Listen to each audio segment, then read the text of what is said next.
કોઈ કે આ મંદિર કેદી બનાવ્યું, અયોધ્યા પ્રતિષ્ઠા હતી ને તે દી અમાર હતી. આ એક મોટી યાદી છે. અને અમે એમાં યજ્ઞમાં બેઠા હતા. તમારા પછીના તમારા દીકરાઓ દીકરીઓ આ મંદિરે આવશે, દીકરીઓના લગ્ન થયા હોય સાસરામાંથી ભાણેજરું લઈને આવશે ને ત્યારે એમ કહે છે કે હું નાની હતી ને ત્યારે મારા પપ્પા આ યજ્ઞની પ્રતિષ્ઠામાં બેઠા હતા. આ તમારી મોટી યાદી છે. અને આપણા દાદા શુક્લાજી પ્રતિષ્ઠા કરાવવા આવ્યા હતા ને અમને બહુ તડકો હતો અને છતાં એટલા બધા મંત્રો બોલાવતા હતા. ચારે વેદના મંત્રો લેવા પડે, કારણ કે આમાં પ્રાણ આપવાના છે. એક પથ્થરમાં પ્રાણ બનવાના છે. એક પથ્થર હોય, પથ્થરની મૂર્તિ બને ને મૂર્તિમાંથી ભગવાન બને ને એ તો આ બ્રાહ્મણો જ બનાવી શકે. અને આપણે એના માધ્યમ હોય. પંચ તત્વ લાવવા પડે, પાંચ તત્વ લાવવા, પાંચ તત્વ લાવવાના એટલે તેને આખું એક પ્રાણ આવે. પ્રતિષ્ઠા એટલે કે એમાં પ્રાણ આવી જાય, પછી એને માણસ પગે લાગે, એના પર શ્રદ્ધા રાખે, શ્રદ્ધાથી માણસના કામ થાય, કાર્ય થાય. તો બેઠેલા યજમાનોને આટલું જ કહું છું. 2 દિવસ પહેલા તમારી દેહ શુદ્ધિ કરાવી છે, તમારી હેમાદરી કરાવી છે. દેહ શુદ્ધિની હેમાદરી કર્યા પહેલા તમે જે સમાજના છો એ છો, અને પછી તમને જનોઈ આપી અને બ્રાહ્મણનું રૂપ બનાવ્યું છે. આપણે જનો એટલે આપવામાં આવે કે તમે એક બ્રાહ્મણના રૂપમાં બેઠી અને તમે આ યજ્ઞ કરાવતા હો. તમારા જે કાંઈ પહેલા આપણીથી ભૂલ્યું થઈ ગયું હોય એ બધી દેહ શુદ્ધિ કરાવી, પ્રાયશ્ચિત કરાવ્યું કહેવાય. પાપમાલી મુક્ત કરાવ્યા પછી તમે યજ્ઞમાં બેઠા છો. આજે તમે જે અટક છે એ અટક નથી. આજે કેવળ તમે બ્રહ્મચર્ય બ્રાહ્મણના રૂપમાં બેઠા, એટલે તમને ધોતી પણ પહેરાવી છે. તમારા સાથે બેઠેલી અમારી બેન દીકરી એમાં જાનકીનું રૂપ છે. આજે તમે એક ધામનું સ્વરૂપ છો. પણ હવે એટલું જ કહું છું કે હવે આ શરીરને પાછું બગાડતા નહીં. યજ્ઞમાં બેઠા છો તમે, પ્રતિષ્ઠામાં બેઠા છો, અને પછી હવે આ શરીરને ન ખાવાનું અને ન પીવાનું નહીં કરતા, કારણ કે તમે આ યજ્ઞ અને રામ મંદિરની પ્રતિષ્ઠાના એક આધાર છો, એક સાક્ષી છો અને દીક્ષિત છો. અને તમે અત્યારે દીક્ષિત છો. આ જોડી એટલું જ કહું છું, તમે જો કઈ ખાતા પીતા હો તો કાલે આજે જ આમાં આહુતિ આપી દેજો, એવી મારી અપીલ છે તમને બધાને. મારી અરજ છે, વિનંતી છે મારી કે એમાંથી તમે જેટલા ચેતતા રહેશો એટલું ભગવાન તમારા નજીક આવશે. અંગુમાલ નામનો એક લૂંટારો હતો, અને એક દિવસ ગૌતમ ઋષિ ત્યાંથી નીકળ્યા અને એને ગૌતમને લૂંટવા માટે પ્રયત્ન કર્યો અને કીધું કે ભાઈ મારી પાસે કઈ છે નહીં, અને કદાચ હોય તો તું શું કરી લે કે તારું માથું કાપી નાખું. કે માથા કાપતા જ આવડે, ચોટાડતા આવડે? કે માથું ચોટે નહીં, ચોટે. થોરના ડીંડલા ને તલવાર મારીને કપાયું, પછી પાછું ચોટાડ્યું ને થોર પાછો કોળે. એ અંગુમાલ નામનો બારવટીયો એક મોટો મહાન ઋષિ થયો, કારણ કે એને એક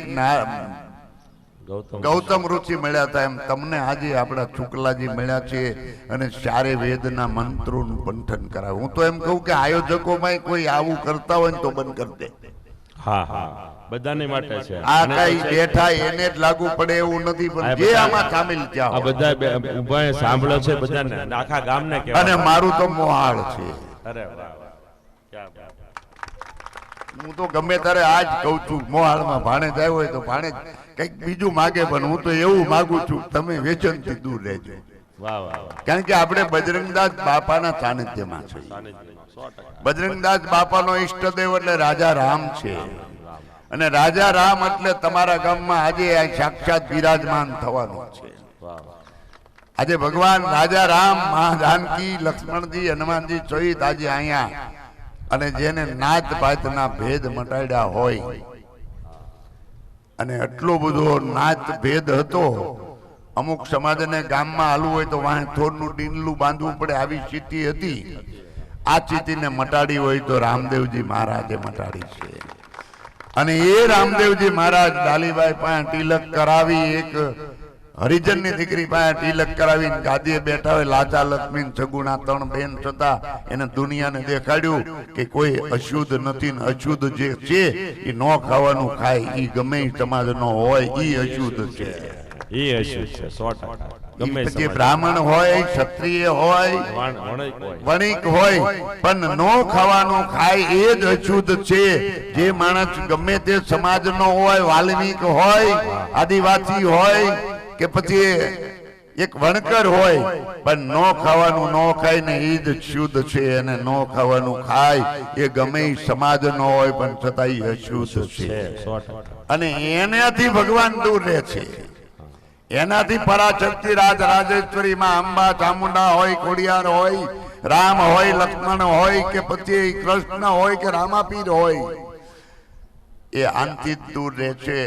એટલે હું એટલું જ કહું છું કે આજે આ પ્રતિષ્ઠામાં તમે આવું ભવ્ય કેવું મંદિર બનાવ્યું. ભાગવતડા તો નાનું ગામ છે, ચોખ્ખું ગામ છે, ડુંગરવાળાનું ગામ છે, છતાં આવું 3 એકર શિખરબંધ મંદિર બનાવ્યા પછી આવું ધામધૂમથી ગામ દવાડા બંધ હોય ને આવું રસોડું હાલતું હોય તો આપણા ઉપર બજરંગદાસ બાપાની કવડી કૃપા હશે. ભગવાન ખ્યાલ છે 3 દિવસ ગામ દવાડો બંધ, નહીતર આ તો ડુંગરાના ગામ હતા, પાણી ન હોય. સારું કહેવાય. પણ છતાં જો તમે આ ઈશ્વર માટે કરતા હો તો હું આખા ગામને ધન્યવાદ આપું છું.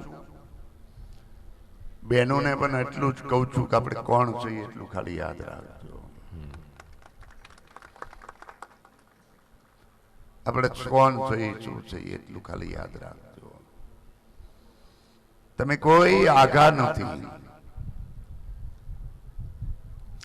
એક એવો કુળના છો કે દુનિયામાં કોઈ ન કરી શકતો નહીં, કરીએ કે એ અમારો ગોહિલ હોય.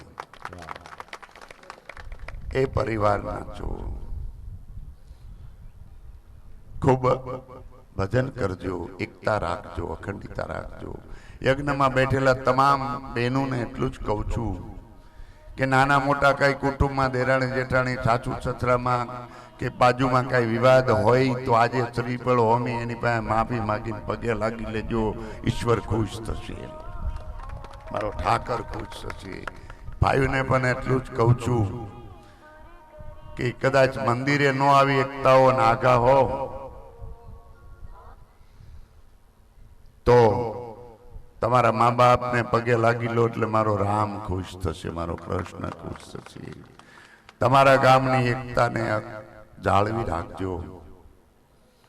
જાજુ નથી કહેતો પણ હજી એકવાર એટલું જ કહું છું કે એકવાર દેશ સુધી થયા પછી આ શરીરને બગાડતા નહીં, એવું આ બાવો વાળી વાળીને તમને વિનંતી કરે છે. મારો અવાજ સાંભળે એ બધાને એટલું જ કહું છું કે તમારા ગામમાં રામાપીર બેસતા હોય, રામ લક્ષ્મણ જાનકી અને માં બહુચરાદી હોય તો આજથી વ્યસનમાં હોવ તો દૂર રહેજો. એવી અપીલ છે, વિનંતી છે. આપ સૌને મારા જય સિયારામ.